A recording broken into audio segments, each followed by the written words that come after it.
안녕하세요. 신의 시집살이는 들어봤어도 아주버님 시집살이는 듣도 보도 못했는데 그걸 겪은 30대 여성입니다. 남사스러워서 어디다 말도 못하고 여기다 한풀이 하러 왔어요. 저는 비교적 경제적으로 풍족한 집안에서 자랐습니다. 친정아버지는 무역을 하셨고 친정어머니는 옷가게를 하셨는데 소위 두 분 다 대박이 났거든요. 그래서 지금은 두 분 다 여행 다니시고 운동 다니시며 여유롭게 살고 계세요. 남편과는 지인의 소개로 만났는데 연애를 시작하고 나서야 남편의 집안 사정이라던가 그런 게 좋지 않다는 걸 알게 되었어요. 하지만 그런 이유로 헤어질 생각은 못했던 게 남편과 만나기 전 2번의 연애를 했었는데 둘 다 제가 맞춰주는 연애였거든요. 그래서 이번만큼은 제가 해주기보다는 사랑을 많이 받고 싶었고 남편은 제가 바라던 대로 모든 걸 저에게 맞춰주었지요. 그래서 남편의 주변 조건에 대해서는 크게 바라는 바도 욕심도 없었네요. 게다가 남편 자체만 놓고 보면 대기업에 다니는 능력 있는 엘리트였기도 했고요. 그래서 친정에서도 결혼 반대 같은 건 없었어요. 하지만 한창 결혼 이야기가 진행되면서 알게 된 사실인데 남편이 저에게 잘 맞춰주던 건 남편이 커온 환경 때문이래요.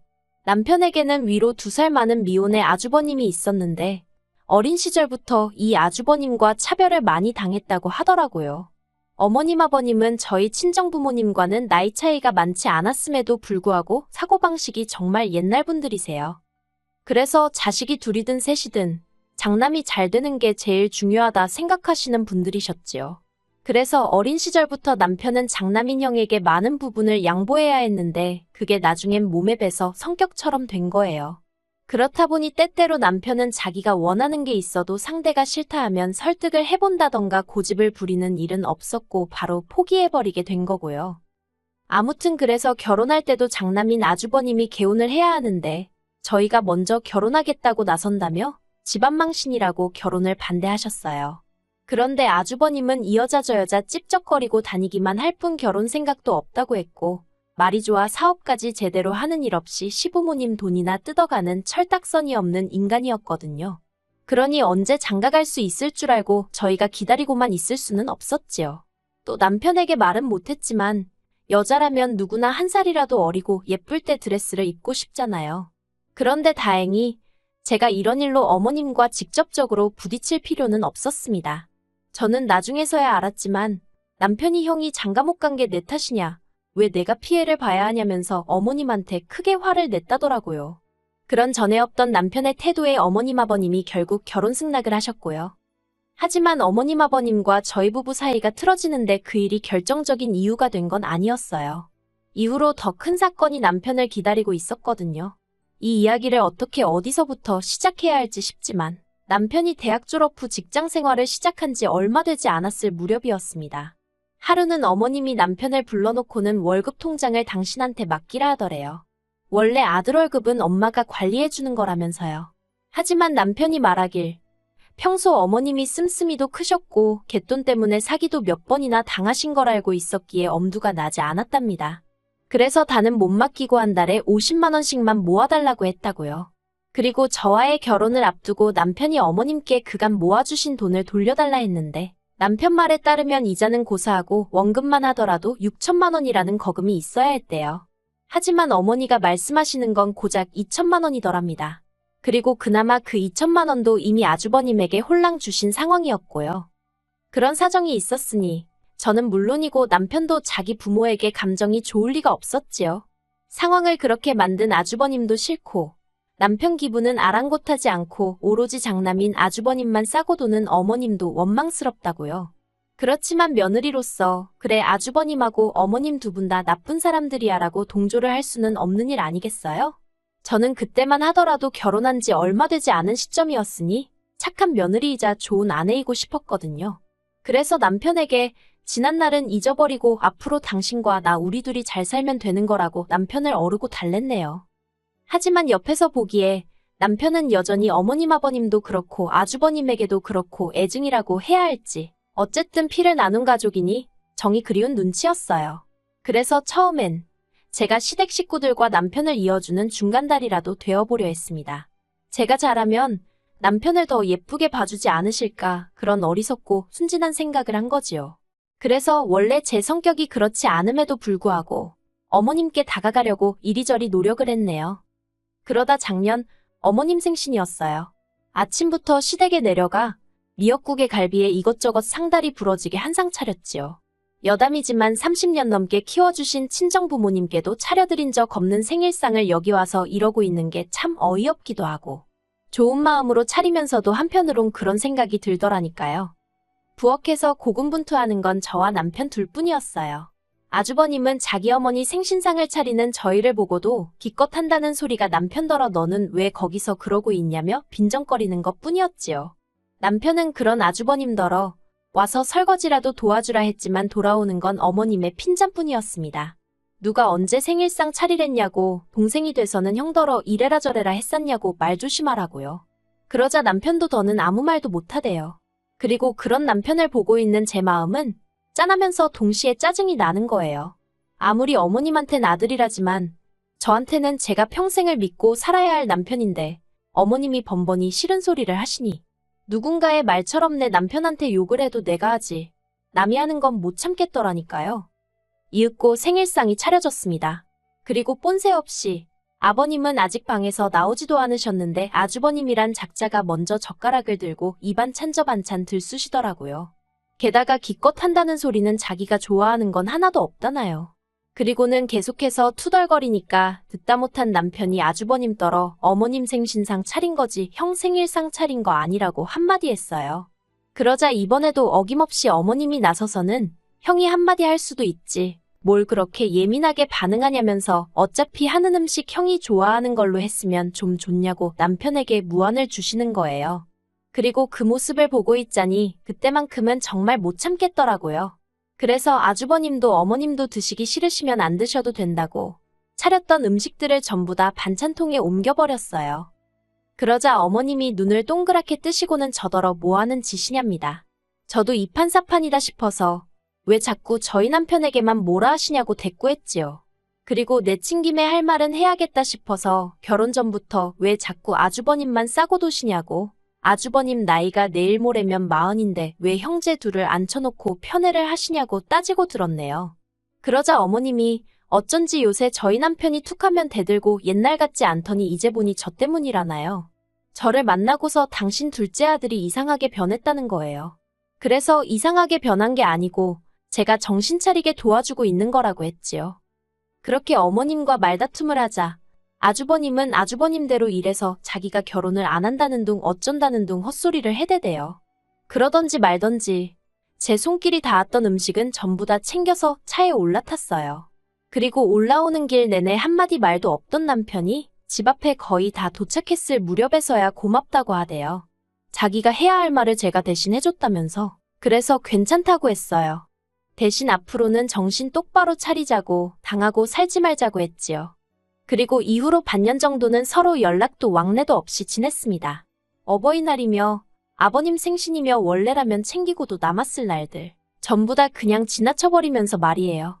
솔직히 마음은 무척 불편했고 한편으론 그래도 할 도리는 해야 나중에 일이 생겨도 할 말은 할 수 있지 않을까 하는 걱정도 들었어요. 그런데 또 생각해보면 도대체 그놈의 도리가 뭔가 싶더라고요. 어머님 생신 이후로 남편에게 들은 거지만 그간 어머님 아버님이 아주버님 사업자금으로 3억 이상 쓰셨답니다. 그래놓고 저희 결혼할 땐 아주버님이 미혼이지 않냐면서 1원 한 푼 도와주긴커녕 저희 남편 돈 2천만 원까지 가로채신 거예요. 가뜩이나 어머님이나 아주버님한테 단단히 실망한 상황에서 그런 이야기까지 들었으니 솔직히 제가 도리고 뭐고 하고 싶었겠어요? 그나마 남편이 가만히 있었으니 차라리 다행이지. 남편이 뭐라도 해드리겠다고 했으면 전 정말 폭발했을지도 모르겠네요. 그런데 올해 초였습니다. 평소라면 받지 않았을 모르는 번호였는데 마침 기다리는 전화가 있어서 혹시 그 전화인가 싶어 불이 나게 걸려오는 전화를 받았지요. 그리고 전화를 한 이는 어머님이었어요. 당황스럽기도 했고 그렇다고 전화를 끊을 수도 없어서 얼떨결에 통화를 이어나가게 되었습니다. 어머님은 지난번 일은 당신이 지나쳤던 것 같다며 미안하다 하시대요. 그리고는 저희더러 아주버님을 3달만 데리고 있어달라나요. 어머님은 구구절절 말씀하시길 지난번 저희와 크게 다투고 나서 당신들도 속이 많이 상했답니다. 그리고는 저희 남편이야 손도 많이 안 가는 아이였고 그러면서 공부도 잘하고 믿음직스러웠던 반면에 아주버님은 공부도 그렇고 동생인 저희 남편에게 자꾸 치이는 것 같고 그래서 안쓰러워서 좀 더 신경을 많이 써준 것뿐이라나요. 그런데 이제는 당신들도 지쳤다면서 이젠 아주버님이 취직을 하든 결혼을 하던 해서 자리를 잡았으면 좋겠다고요. 사실 시댁이 서울에서 2시간 정도 떨어진 데다가 외곽이어서 솔직히 젊은 여자 만나기가 쉽진 않아요. 직장도 많지 않고요. 그러니 어머님은 서울에 사는 저와 남편의 도움이 절실히 필요한 상황이었던 거지요. 어머님이 전에 없이 어찌나 애달아 하며 부탁을 하시던지 오죽하면 안쓰러운 마음까지 들대요. 하지만 제 멋대로 결정을 내릴 순 없었으니 남편과 이야기해보겠다 했어요. 그리고 이 이야기를 전해들은 남편은 혼란스러워 보였습니다. 이번 기회로 어머님 아버님과 관계 회복을 할 수 있을지도 모른다는 기대감도 엿보였고 동시에 아주버님과 같이 살 생각에 스트레스를 잔뜩 받는 것도 같았거든요. 그리고 결국 며칠 뒤 아주버님이 저희 집으로 오게 되었습니다.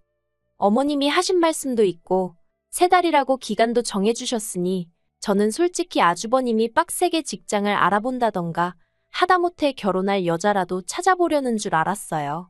하지만 저희 집에 온 지 1달이 넘어가도록 하는 일이라곤 핸드폰으로 게임하고 채팅하는 게 전부였지요. 밥도 다 차려놓고 식사하세요 소리를 안 하면 처먹을 생각을 안 했고요. 그뿐만이 아니라 저와 남편이 지내는 생활 방식에 훈수까지 두대요. 저희 집에 있는 건조기와 식기세척기를 보더니 집안 살림을 너무 편히 하려고 드는 거 아니냐 그러고 친정 부모님이랑 외식이라도 하고 오면 시부모님 생각은 안 나냐며 빈정거립디다. 게다가 저희 집 관리비 영수증을 자기가 내줄 것도 아니면서 멋대로 펴보고는 가스비가 왜 이렇게 많이 나왔냐. 전기세도 보통이 아니다. 듣다 못한 제가 둘이 살다 셋이 되었으니 당연한 거 아니냐고 쏘아붙였어요. 그랬더니 그걸 그대로 어머님한테 일러서는 어머님이 저더러 네 아주버님한테 뜨거운 물 쓰지 말라고 했냐. 난방 못 키게 했냐. 별소리를 다 들었네요. 그래도 꾹꾹 눌러 참았습니다. 3달까지 2주밖에 안 남은 상황이었기에 어떻게든 잘 버텨보자는 생각뿐이었지요. 그런데 기어이 어머님이 선을 넘으시대요. 그날은 회사 창립일이라 출근을 안 했어요. 그래서 모처럼 친구를 만나 브런치를 먹고 집에 돌아왔는데 문 앞에 택배가 잔뜩 쌓여 있었습니다. 올 게 없었기에 받는 사람 이름을 살펴보니까 제 이름이 적혀 있었고요. 알고 보니 어머님이 보내셨더라고요. 도대체 뭘 보내신 건가 싶어서 하나만 살짝 뜯어보니 예전 시댁에서 아주버님 방에 있던 장난감 인형들이었습니다. 설마 싶어 한 상자를 더 뜯어보니 이번엔 아주버님 보멸음 옷이었고요. 보아하니 전부 다 아주버님 짐인 모양이래요. 그래서 어머님께 전화를 드리고는 왜 이런 걸 전부 다 여기로 보내셨냐 물었습니다. 솔직히 이미 제 마음속에는 불길한 생각이 가득했지만 정말 설마 싶어서 입 밖으로 꺼내진 못하고 애써 애둘러 여쭤본 거지요. 그리고 아니나 다를까 어머님께서 하시는 말씀이 아주버님하고 몇 달 더 같이 지내라는 겁니다. 저도 알다시피 직장도 여자도 아무것도 해결되지 않았지 않냐면서요. 그래서 안 된다고 했어요. 노력을 안 하는데 직장이고 여자고 하늘에서 뚝 떨어지냐고. 그리고 더는 아주버님 수발도 들기 싫다 했지요. 나이가 저 정도면 남의 집에서 밥 먹고 설거지 정도는 하는 게 정상 아니냐고. 그런 매너도 없는 사람이랑 더는 같이 못 산다 했습니다. 그러자 어머님이 네가 그런 식으로 나올 때마다 네 남편이 미움을 받는 거라며 저를 다그치시대요. 저희 남편의 입지는 저하기 나름이라나요. 그리고는 전화를 딱 끊어버리셨어요. 저는 도저히 화를 참을 수가 없어서 아주버님이 지내던 방에서 아주버님 짐을 전부 다 끄집어냈습니다. 그리고 여행용 가방에 마구잡이로 쑤셔 넣었지요. 어머님이 보내신 택배들과 함께 현관 밖에 내놓고 현관 비밀번호도 바꿔버렸습니다. 그리고는 심부름센터에 연락해 비용이 얼마가 들어도 좋으니 이 짐들을 전부 다 시댁으로 지금 당장 돌려보내주라 했어요. 그리고 몇 시간 뒤 누가 현관문을 삑삑 눌러대더라고요. 인터폰으로 내다보니 아주버님이었습니다. 당연히 문은 안 열렸지요. 그러자 제 핸드폰으로 전화가 와서는 비밀번호 바꿨냐고 묻길래 맞다고. 그리고 아주버님 짐도 다 뺐으니까 지금 이 길로 시댁으로 그냥 내려가시라 했어요. 그러자 뭔 개소리냐면서 욕을 하는 거예요. 마음 같아선 개소리는 너네 엄마가 먼저 했다 하고 싶었지만 차마 그러진 못하고 어머님이랑 이야기해보라 했네요. 그리고 남편에게도 전화해서 현관 앞에 아주버님이 버티고 있는 한 당신도 이 집엔 못 들어온다 했습니다. 그리고 이후로 뭐 구구절절 적을 것도 없어요.